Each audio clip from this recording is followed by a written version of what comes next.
هانية الامور ان شاء الله تكونوا بخير وعلى خير. هذا الفيديو خصصته اليوم للناس اللي مقبلين باش يشريو من عند الناس اللي مستفيدين من دور الصفيح. بعض النصائح اللي خص الواحد انه يحتاط منها وانه يديرها قبل ما يشري. من بين هاد النصائح الاخوان انك ملي تبغي تشري اول حاجه تعرف من عند من غادي تشري.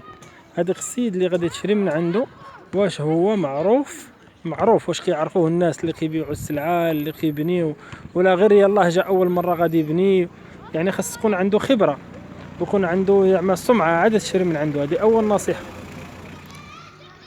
كاين واحد نسبه كبيره من الناس اللي شراو من هنا من عند هاد الطاشرونات اللي كيبنيو هنايا ولقاو مشاكل. اشنو السبب ديال هاد المشاكل؟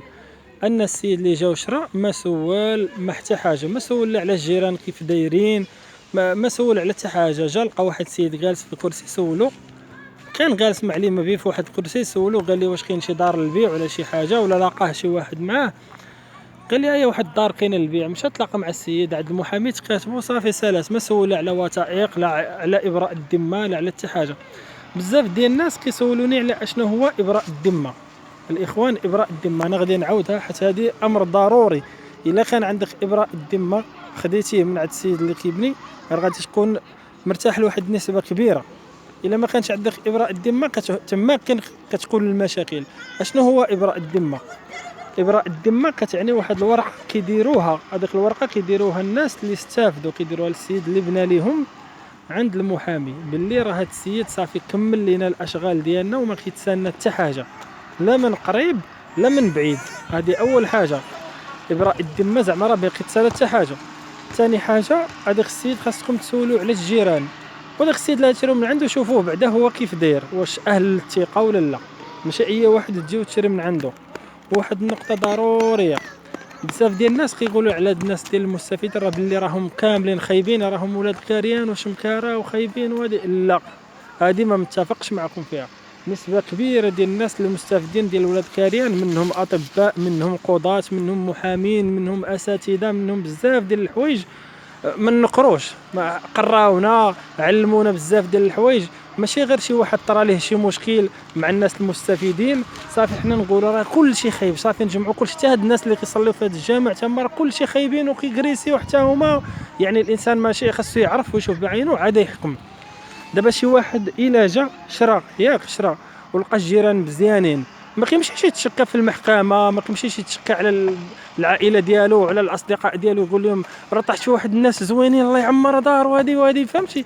صافي كيسكت وكيسكون وبخير وعلى خير.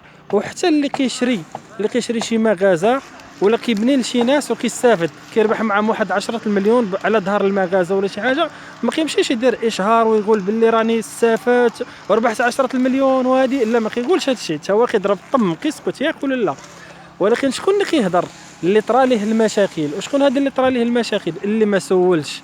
ديما الانسان اللي بغى يدير شي حاجه يسول قبل ما يدير اي حاجه. يسول يجي يدير راسو بوهالي، يدير راسو بحال شي واحد مسطي ما يهز مع لا ريال لا والو. يمشي يسول السمسار، يسول مالين الحوانت، يسول الدروغريه، يسول اي حاجه. يسول اهم حاجه غادي يسول يقول بسم الله توكلت على الله ولا حول ولا قوه الا بالله، وكيمشي كيتوكل على الله.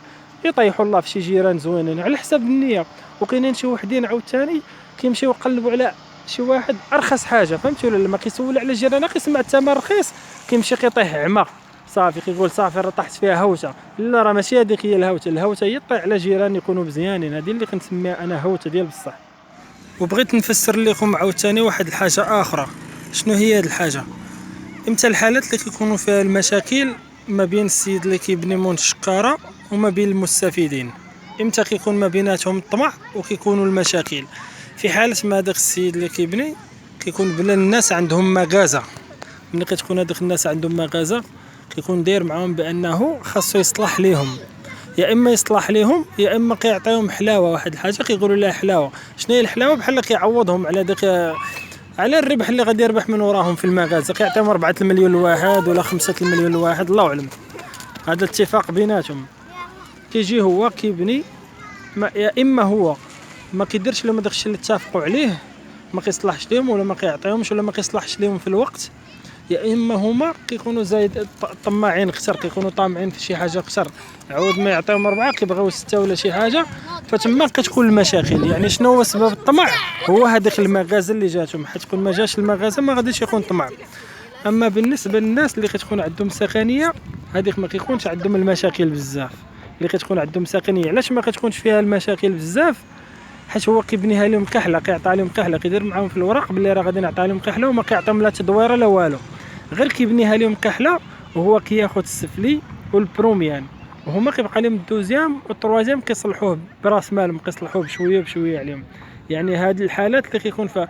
وحاجه اخرى، الا كان هذاك السيد يعني اللي كيبني، الا كان ود الناس وداك الشيء وكيعرف، ما يبيعش لاي واحد جا عنده ما عارف حتى حاجه، خاصو حتى يفضل المشاكل ديالو مع الناس اللي مشارك معاهم، عاد يبيع، تيعطيوه ابراء الذمه باللي راه ما كيتسالهم حتى حاجه، عاد يجيب الناس. حيت كاينين شي ناس كيجي كيسمع بروميان بثمن زوين ناقص 1 المليون كيمشي بحال هكا، حتى هو كيزلق كيقول صافي هادي راه مزيانه الثمن ناقصه مليون، شو الاخر غاليه 22 ولا 23 وهذا غاليه غير 20، صافي كيقول صافي هذه هي البيع والشري، هذه هي الهوشه. كيمشي عاود ثاني كيطرى عليه نفس المشكل، كيمشي يتلاقاو عند المحامي، ما كيتلاقاش مع الجيران، ما كيسولش عليهم كي دايرين، ما كيسولش عليهم حتى جيرانهم واش كيعرفوهم ولا لا. هذه حاله اخرى. وحاله اخرى عاوتاني ما نظلموش ديما الجيران باللي راه هما اللي خايبين، لا، بعض المرات كيكونوا هاد الناس اللي غادي يسكنوا اللي غادي يشريو كيكونوا خايبين، حيت بزاف ديال الناس كاينين هنا طيبين، ماشي كاع الناس خايبين، ماشي كاع الناس ديال الكاريان خايبين.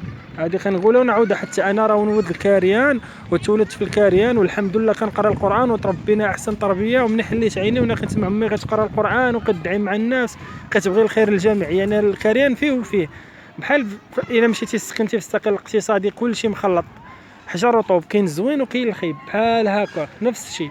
هنا عندك واحد الميزه احسن من لا مشيتي شريتي في موبل فيه 20 ساكن، عندك الميزه هنا. شنو الميزه؟ انك عندك غير 4 جيران ولا 3 جيران. ثاني ميزه انك كتشرط عليه يوريك الجيران ويعطيك ابراء الذمه باللي راه ما بيناتهم حتى مشاكل، بخلاف انك لا شريتي في شي موبل فيه 20 ولا 24 ما كتعرفش شكون اللي غادي يجي، كتكون غير بحال هكا.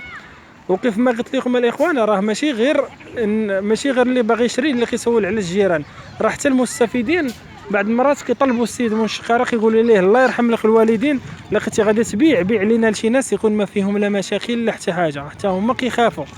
يعني راه كاين اللي خايب في الشاري وكاين خايب في المستفيد، بجوجهم يقدر يكون الواحد فيهم زوين ولا خايب، يعني انت وزهرك. اللي بغى يستغل هذه الفرصه راه بين يديه، حد دابا بحال هذا الشيء ديال دور الصفيح، الاستفاده ديال دور الصفيح تقريبا راه ما بقاوش بزاف الناس كيستافدوا، تقريبا قربوا يساليو. يعني هذه راه فرصه اللي بغى يستغلها ويبعد على طريق الحرام ويبعد على الربا. انا ما كنصح حتى واحد انه يمشي لطريق الربا، اللي عنده باش يسبق وكيفكر انه يمشي الربا يقدر يشري بارطما هو واحد ويقسموها على جوج وما يمشيش الربا، يخلي في الحلال. حط الله عز وجل كيحرم الربا ماشي كيحللها. الله عز وجل اش كيقول في القرآن الكريم؟ اعوذ بالله من الشيطان الرجيم، بسم الله الرحمن الرحيم، يا ايها الذين امنوا اتقوا الله وذروا ما بقي من الربا ان كنتم مؤمنين فان لم تفعلوا فأذنوا بحرب من الله ورسوله.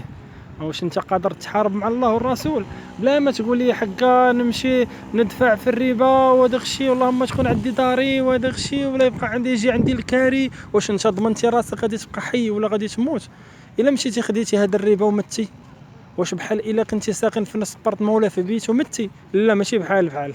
وكنتمنى من الله عز وجل اي واحد كيشوف هذا الفيديو وما في حالوش يا ربي تيسر ليه حتى هو الامور، والله يرزقو حتى هو شي سقينه على قد الحال. كاينين بزاف ديال الناس كيتمناو غير بيت ولو مع الجيران، واخا يكونوا خايبين، يكون الباب ديالو بوحدو وما لقاهش.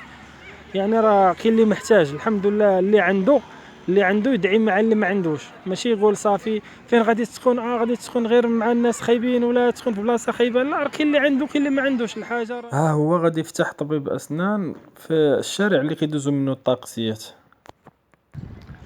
وما تنساوش الاخوان تدعمونا في القناه ديالنا، الى استفدتم من هذه القناه دعمونا بالاشتراك وبلايك، وكنشكركم وبارطاجيو مع الاصدقاء ديالكم هذه النصائح الثمينه. السلام عليكم ورحمه الله وبركاته.